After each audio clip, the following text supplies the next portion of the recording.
आज हम power resources के बारे में पढ़ेंगे। ज्योग्राफी का चैप्टर है।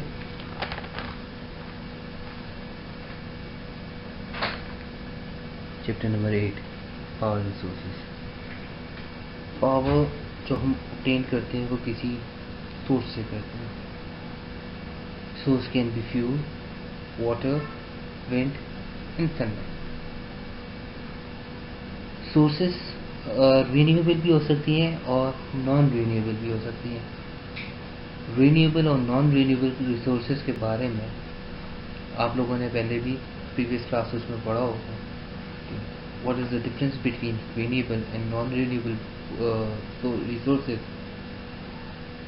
हम इसके बारे में आगे पढ़ेंगे कि बेसिक डिफरेंस क्या है और दोनों के एडवांटेजेस क्या हैं, दोनों के क्या क्या फैक्टर्स होते हैं, क्या इम्पोर्टेंस होती है, क्या फिजिबिलिटी होती है।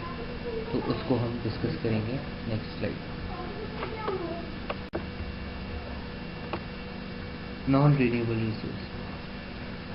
नॉन रिन्यूएबल रिसोर्सेज वो रिसोर्सेज होती हैं जो कि एक टाइम यूज़ हो जाएं, उसके बाद उसको हम दोबारा रीयूज़ नहीं कर सकते। जैसे कोल बर्न होने के बाद दोबारा से उसका जो रेसिड्यू है वो यूज्ड नहीं हो सकता, तो उसको हम बार बार यूज़ नहीं कर सकते, इसीलिए वो नॉन रिन्यूएबल रिसोर्सेज होते हैं। Coal, it is a very old fossil fuel. ये इसकी डिफरेंट टाइप्स है जो मिलियन ऑफ ईयर्स में बनता है। इसकी जो टाइप्स हैं वो हम नेक्स्ट स्लाइड पे देखेंगे। वैसे तो टाइप्स ऑफ कोल इधर है: एंथ्रासाइट, बिटुमिनस, लिग्नाइट, पीट। कोल जो है वो लेयर्स में होता है, एक अपनी माइंस के अंदर लेयर्स में होता है। जितनी हम डेप्थ में जाएंगे उतना बेहतर कोल मिलेगा। तो पाकिस्तान के अंदर कोल माइंस हैं, कोल है, इसकी एक्सप्लोरेशन भी होती है। वो हम आगे फर्दर पढ़ेंगे। इस स्लाइड में हम जो है वो डिफरेंट टाइप्स ऑफ कोल के बारे में पढ़ेंगे, फ्रॉम पीट टू एंथ्रासाइट। जैसे आप सबको मालूम है कि जो फॉसिल फ्यूल है वो मिलियन ऑफ ईयर्स में बनता है। पहले जो है वो प्लांट्स, एनिमल्स जो होते हैं वो डिकम्पोज होते हैं, उसके बाद जाकर वो मिलियन ऑफ ईयर में जो है वो फ्यूल बनाते हैं। डिफरेंट टाइप ऑफ फ्यूल्स बनते हैं: कोल, गैस, पेट्रोल, एक्सेट्रा एक्सेट्रा। तो इस वक्त जो है हम जो डिस्कस करेंगे वो कोल के बारे में कर रहे हैं। इस स्लाइड पे यहाँ पे कैटेगराइज हुआ हुआ है: पीट, लिग्नाइट, बिटुमिनस और एंथ्रासाइट। पीट, it's not a coal, it's not considered as coal. Why? Because of the low heat content and pressure. ठीक है जी। पार्शियली डिकेड प्लांट होता है ये। स्वैम्प्स, बोग्स, लो हीट कंटेंट होता है इसके अंदर। लिग्नाइट जो होता है वो कंपैरेटिवली बेटर देन पीट होता है, ब्राउन इन कलर होता है। जब ये बर्न होता है तो सल्फर कंटेंट निकलता है और इसकी जो सप्लाई है वो लिमिटेड है। बिटुमिनस सॉफ्ट कोल, ये यूज होता है एज फ्यूल। क्यों? क्योंकि इसके अंदर जो कंटेंट ऑफ हीट है वो ज़्यादा है और इसके अंदर जो है वो सल्फर कंटेंट भी ज़्यादा है। एंथ्रासाइट, हार्ड कोल, ये सबसे डीपेस्ट लेयर में जो है वो फाउंड होता है। सबसे ऊपर पीट, लिग्नाइट, बिटुमिनस और फिर anthracite. Highly desirable fuel because of its high heat content and low sulfur content. Supplies are limited in most areas. तो ये नीचे लेयर में होता है तो इसकी माइनिंग करना भी आसान नहीं है। इसके लिए स्पेशल काइंड ऑफ माइनिंग होती है जिसके बाद ये हम एक्सप्लोर कर सकते हैं। तो इसकी एक्सप्लोरेशन में कॉस्ट भी इनकर ज़्यादा होती है, एक्सपर्टीज़ भी ज़्यादा लग रही होती हैं और इसकी माइनिंग डिफ़िकल्ट भी होती है, लेकिन ये सबसे ज़्यादा डिज़ायरेबल फ्यूल है।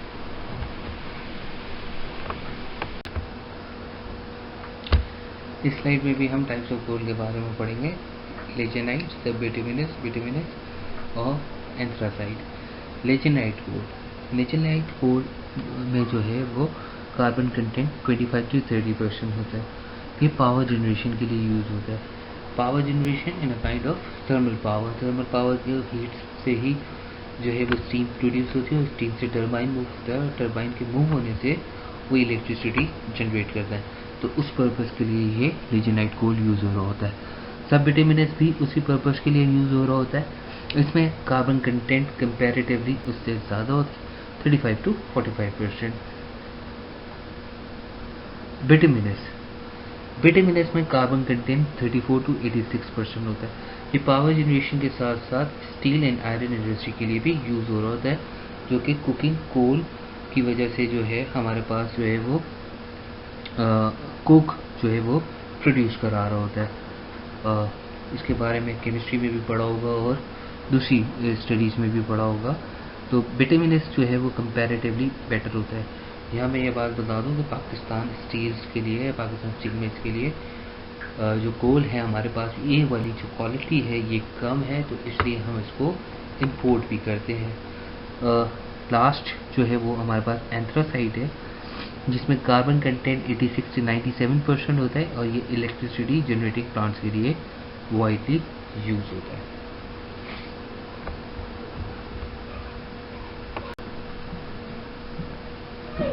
ये जो स्लाइड है इसमें हम कोल रिजर्व्स ऑफ पाकिस्तान की बात कर रहे हैं, सिंध, पंजाब, बलूचिस्तान एंड कीपी की। ये जो चार्ट हम देख रहे हैं, फिगर हम देख रहे हैं, इसमें हमें ये पता चल रहा है कि सिंध जो है उसमें सबसे ज़्यादा कोल रिजर्व्स हैं, जो कि 185 बिलियन टन है। उसके बाद पंजाब 0.235, फिर बलूचिस्तान 0.217 और फिर उसके बाद केपी के 0.091 बिलियन टन। ये तो कोल रिजर्व्स हैं जो कि हम प्रीवियस स्लाइड में देख चुके हैं। इसके यूजेस कौन कौन सी इंडस्ट्रीज में हो सकते हैं या होते हैं। तो ये रिजर्व्स जो हैं वो पाकिस्तान के पास मौजूद हैं। अनफॉर्चुनेटली ये इस तरीके से रिजर्व्स जो हैं हम एक्सप्लोर नहीं कर पा रहे हैं। ये रिजर्व्स हम एक्सप्लोर इसलिए भी नहीं कर पा रहे हैं क्योंकि we do not have sufficient funds. हमारे पास इकोनॉमिक क्राइसिस है। इकोनॉमिक क्राइसिस होने की वजह से हमारे पास पैसे नहीं है और माइनिंग के लिए ठीक ठाक पैसे की ज़रूरत होती है, एक्सपर्टीज़ की ज़रूरत होती है और हम एक्सपर्टीज़ में भी लैक करते हैं।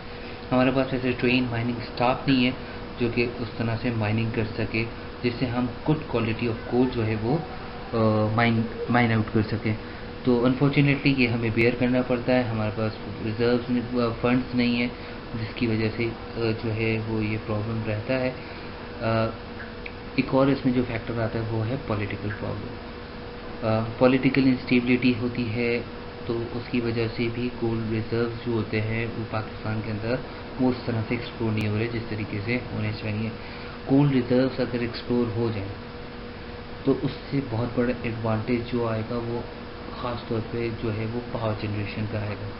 पावर जनरेशन चीप हो जाएगी। ऑल्दो जो है इसके जो इम्पैक्ट्स होते हैं, इफेक्ट्स हैं, वो अपनी जगह मौजूद हैं, जो कि इन्वायरमेंटल प्रॉब्लम्स हैं। कार्बन कंटेंट एयर में ज़्यादा हो जाएगा, वो अपनी जगह है, लेकिन उसके जो बेनिफिट्स हैं वो भी मौजूद हैं।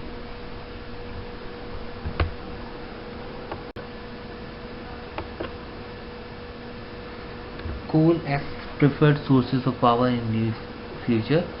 Yes, कोल क्योंकि चीप फ्यूल है, इसकी जो क्वांटिटी है वो चीप है, इसलिए ये जो है वो इसको वैसे हमारे यहाँ कंसिडर भी ऐसा नहीं किया जाता जैसा कि करना चाहिए था गवर्नमेंट्स को, जो कि आज की गवर्नमेंट हो या पहले की गवर्नमेंट हो। लेकिन फिर भी अब जो गवर्नमेंट्स हैं वो फोकस कर रही हैं कोल सेक्टर पे, थर्मल पावर प्रोजेक्ट्स पे जो हैं वो इस्टेब्लिश होने के लिए कुछ प्लानिंग्स है।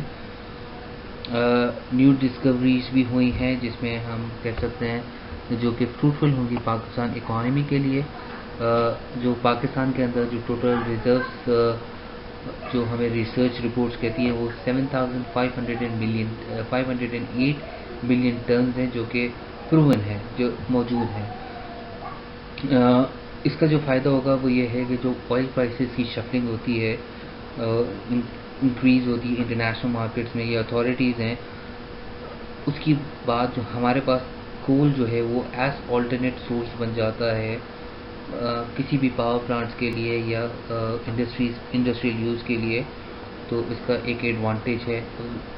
Comparatively it is cheaper then fuel. Petroleum prices से ये कम है, डीजल से कम है, तो इसमें फ़ायदा है।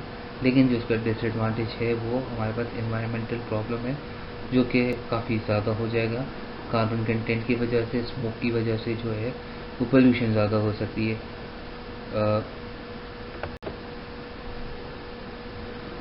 Coal use in iron and steel industries के बारे में प्रीवियस स्लाइड में थोड़ा डिस्कस किया था, अभी और कर लेते हैं। स्टील इंडस्ट्री बनाने, स्टील की मैन्युफैक्चरिंग के लिए, वो कोक बनाने के लिए बहुत ज़्यादा हीट की ज़रूरत होती है, और बहुत ज़्यादा हीट अगर हम फ्यूल से देने जाएंगे तो वो बहुत ज़्यादा एक्सपेंसिव हो जाएगी स्टील की मैन्युफैक्चरिंग। तो इसीलिए कोल से जो है वो उसको जो है वो यूज़ किया जाता है हीटिंग पर्पस के लिए। तो और इससे ही जो है वो कोल से ही जो है वो कोक बनता है।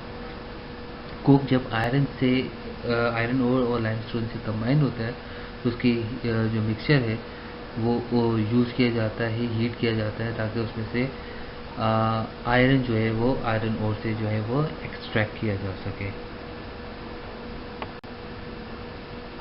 ये जो स्लाइड है environmental losses and economic gains, ये बेसिकली कंपैरिजन है कि एनवायरमेंट एंड इकोनॉमिक में क्या प्रॉब्लम्स क्रिएट हो रहे हैं, दोनों के जो है वो प्रोज एंड कॉन्स क्या है। तो इसके बारे में आप जो है वो थोरली स्टडी करें। ये आपकी बुक से ही पिक्चर जो है वो ली हुई है, तो इसको स्टडी करना ज़रूरी है, इसको स्टडी ज़रूर कीजिएगा, ये बहुत आपके लिए बहुत काम आएगी। तो इसको स्टडी कर लीजिएगा। इसमें कोई ऐसी चीज़ नहीं है जिसको मैं एक्सप्लेन करूँ, क्योंकि इसको मैं ऑलरेडी जो है डिस्कस प्रीवियस स्लाइड्स में कर चुका हूँ। ये एक मैप है जो कि कोल फील्ड्स को, कोल अक्यूरेंसेस को पाकिस्तान के शो कर रहा है कि कहाँ कहाँ पे कोल है और कोल फील्ड्स कहाँ कहाँ हैं। आप देखें सिंध में जो है वो है कितनी ज़्यादा है, फिर बलूचिस्तान की एरियाज़ हैं, पंजाब में बहुत ही कम है, एक ही जगह स्पॉट हो रहा है, और KPK में भी 2 जगह स्पॉट हो रहा है, बलूचिस्तान में पैचेस पे स्पॉट हो रहा है। सिंध में जो डिजर्टेड एरियाज है, थल पारकर वाला रीजन जो है, वहाँ पर जंबीर पे और इस तरह जो है वो नियर बलूचिस्तान एरियाज, वहाँ पर जो है वो आ रहा है। इंडस रिवर के साथ साथ भी कोल माइंस आपको नज़र आ रही होंगी। पंजाब में भी इंडस रिवर के साथ है और सिंध में भी इंडस रिवर के साथ जो है वो कोल माइंस मौजूद हैं। इनमें नंबर्स दिए गए हैं, नंबर से हमें आइडेंटिफाई हो रही है लोकेशन कि कहाँ कहाँ कौन कौन सी हैं।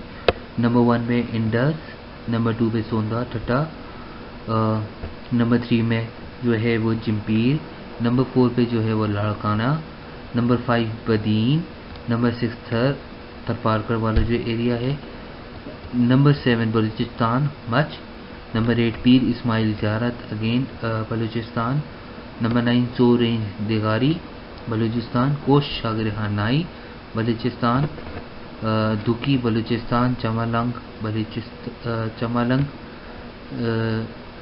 जो है वो again Balochistan, Makarwal KPK, salt range KPK, Hangu जो है वो भी KPK, इसके अलावा चिरत वो भी KPK, कोटली जो है वो आपके पास जो है वो कश्मीर की साइड पर आ रहा है। तो इस तरह से जो है वो आपको नंबर्स के थ्रू जो है वो बताया हुआ है इसकी लोकेशंस क्या क्या है, तो ये आसान हो जाएगा आप लोगों की अंडरस्टैंडिंग के लिए। इस वक्त गवर्नमेंट का जो फोकस होता जा रहा है वो एग्रेसिव कोल माइनिंग की तरफ हो रहा है। एग्रेसिव कोल माइनिंग की मतलब ये है कि बहुत तेज़ी के साथ कोल एक्सप्लोरेशन की तरफ जा रहे हैं, क्योंकि इट्स अ चीप फ्यूल और इससे हम एडवांटेज ज़्यादा ले सकते हैं, हमारी इकोनॉमिक डेवलपमेंट के लिए ज़रूरी है। ऐसा कैसे?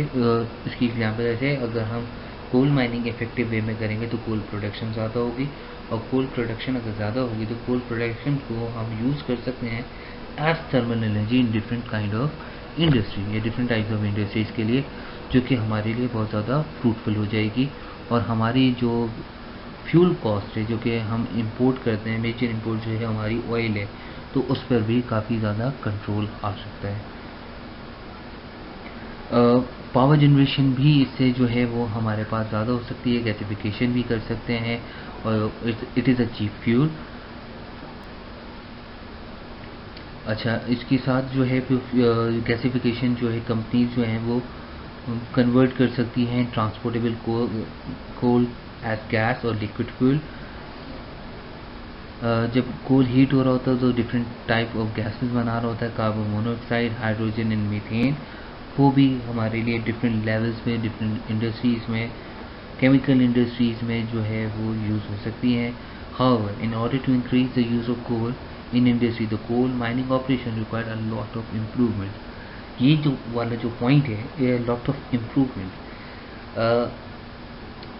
रियलिस्टिकली इसमें जो बात की जाए वो प्रॉब्लम आता है, क्योंकि विल तो है कि कोल एक्सप्लोरेशन की जाए, लेकिन unfortunately we do not have sufficient funds, we do not have expertise for coal mining. तो इसलिए हमें इसका जो है वो बेयर करना पड़ता है लॉस। अगर हम जो है वो एक्सपर्टीज ले लें, बाहर से हायर करें, तो उसको हमें जो है वो हाईली पेड भी करना पड़ेगा, तो ये एक एक्सपेंसिव हो जाएगा। और सेकंड ये कि क्योंकि जो मोस्ट इम्पॉर्टेंट है वो जो प्रॉब्लम है वो ये है कि फाइनेंशियल क्राइसिस है पाकिस्तान जैसे कंट्री में। Pakistan is a developing country, तो उसमें जो है वो काफ़ी ज़्यादा प्रॉब्लम्स आ जाते हैं, फाइनेंशियल इश्यूज आ जाते हैं, जिसकी वजह से किसी भी टाइप की जो मिनरल रिसोर्सेज हैं, जो माइनिंग हैं, एक्सप्लोरेशंस हैं, वो नहीं हो सकती। उसके बारे में ऐसा जितना स्टडी भी नहीं किया गया। तो ये कुछ प्रॉब्लम्स जो हैं वो फेस करनी पड़ती हैं।